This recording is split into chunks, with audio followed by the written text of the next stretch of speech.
दोपहर के करीब 3 बजे का समय था। जयपुर के एक बड़े और भीड़ भाड़ वाले मॉल में चहल पहल थी। ब्रांडेड शॉप, चमकदार लाइट्स और फूड कोर्ट से आती तली हुई चीजों की खुशबू माहौल को रंगीन बनाए हुए थी। इन्हीं रंगों के बीच एक बुजुर्ग महिला धीमे धीमे कदमों से चलती नजर आ रही थी। उम्र करीब 68 साल, चेहरे पर झुर्रियां, आंखों में थकावट, लेकिन चाल में अब भी जिंदगी की एक धुन बाकी थी। उन्होंने एक पुरानी सूती साड़ी पहन रखी थी और हाथ में एक छोटा सा थैला था। शायद अपने बेटे के लिए कुछ खरीदने आई हो, लेकिन मॉल की तेज और चिकनी फर्श पर उनकी पुरानी चप्पल फिसल गए। तब एक तेज आवाज के साथ वह महिला फूड कोर्ट के पास जमीन पर गिर पड़ी। उनके हाथ से थैला छूट गया, जिसमें एक छोटा टिफिन और एक दवाई का पत्ता निकलकर फर्श पर लुढ़क गया। पहले कुछ पल सन्नाटा था, फिर अरे गिर गई बुढ़िया, बुढ़िया किसी बुलाओ, मेड को भी मॉल में आने दे रहे हैं। अब वीडियो बनाना क्या स्टंट मारा है। कुछ लड़के अपने फोन निकालकर वीडियो बनाने लगे, कुछ लड़कियां हंसने लगी। कोई पास से गुजरा और ताना कसता हुआ निकल गया। बुजुर्ग महिला जमीन से उठने की कोशिश कर रही थी, लेकिन हाथ कांप रहे थे। चेहरे पर दर्द साफ झलक रहा था, लेकिन उससे कहीं ज्यादा तकलीफ पर उन्हें लोगों की हंसी और नजरों से हो रही थी। फूड कोर्ट के पास खड़े 2 सिक्योरिटी गार्ड भी पास आए, लेकिन मदद करने नहीं। मैडम, आप यहाँ नहीं बैठ सकती, लोग शिकायत कर रहे हैं। उठिए, यहाँ भीड़ लग रही है। मॉल में ऐसी हरकतें नहीं चलती। महिला की आंखों से अब आंसू बहने लगे थे, शायद दर्द से नहीं बल्कि अपमान से। और तभी तेज कदमों की आवाज मॉल की दूसरी तरफ से आई।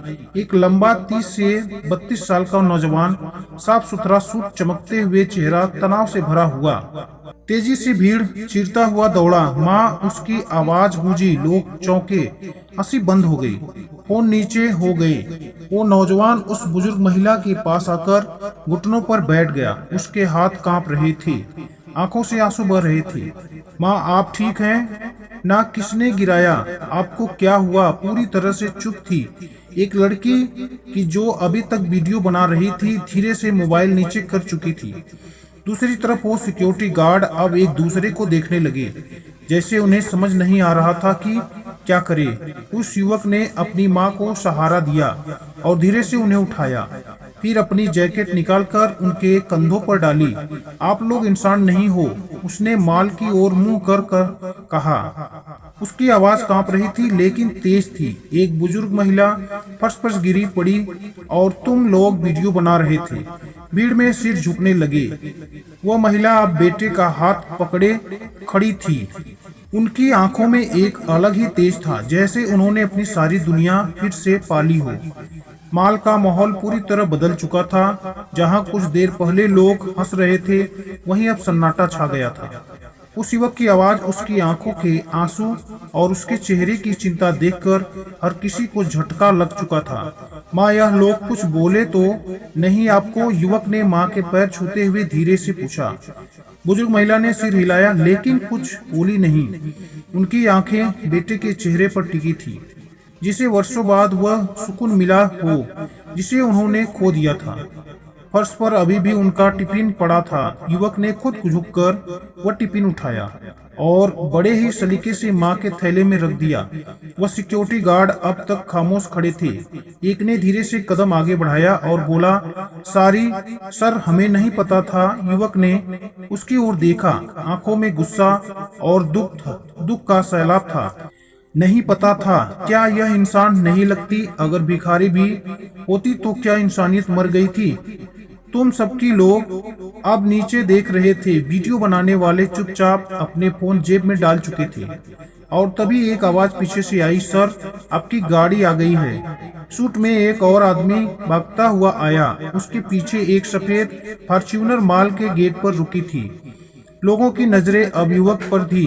कुछ फुसफुसाने लगे, यह कोई बड़ा आदमी है क्या? युवक ने माँ का हाथ थामा और मॉल के दरवाजे की ओर बढ़ा, लेकिन चलते चलते वह रुका। वह घुमा और एक गहरी सांस लेकर माइक की तरफ बोलने लगा, ताकि मॉल का हर कोना सुन सके।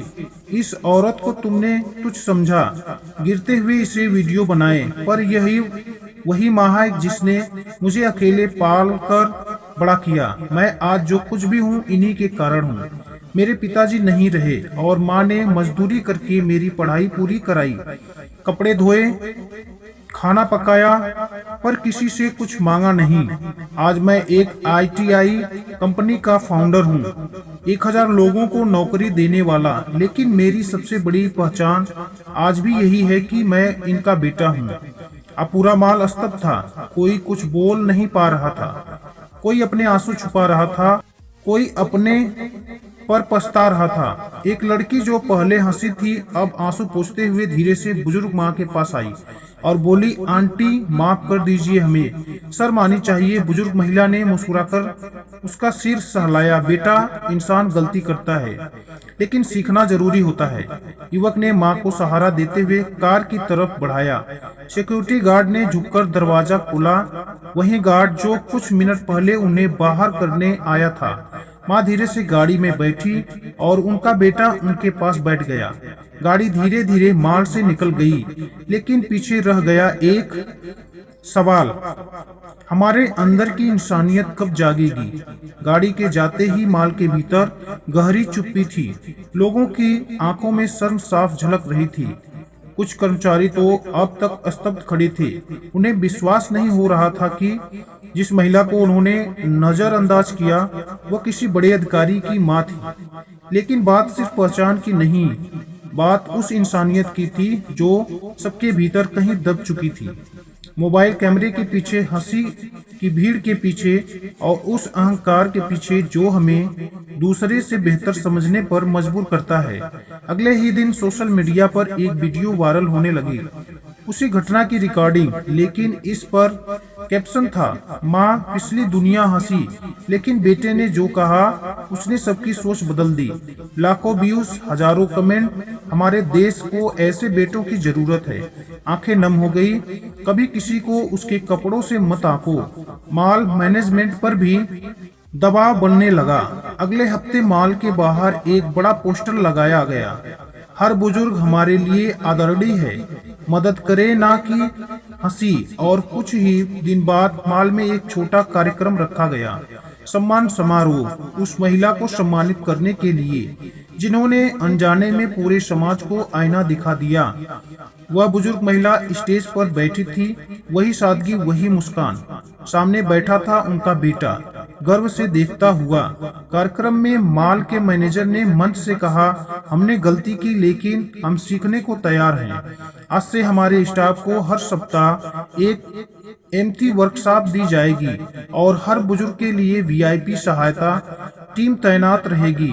लोगों ने तालियां बजाई, लेकिन सबसे ज्यादा तालियां तब बजी जब वह बुजुर्ग महिला माइक पर आई और बोली, मैं कोई बड़ी हस्ती नहीं हूँ, मैं तो एक माँ हूँ, पर अगर मेरा गिरना किसी की सोच उठा पाया तो शायद वह गिरना भी जरूरी था। लोग खड़े होकर तालियां बजा रहे थे। उसी भीड़ में पीछे एक लड़की खड़ी थी, वही जिसने पहले वीडियो बनाया था।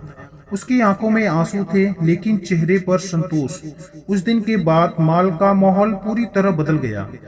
अब अगर कोई बुजुर्ग आता तो पहले सुरक्षा गार्ड आगे बढ़कर दरवाजा खोलते, कैफे वाले पानी ऑफर करते और लोग मुस्कुराकर सीट ऑफर करते। वह एक घटना जैसे क्रांति बन गई। दोस्तों, यदि कहानी अच्छी लगे तो हमारे चैनल को लाइक, सब्सक्राइब और अपने मित्रों के साथ जरूर शेयर करें।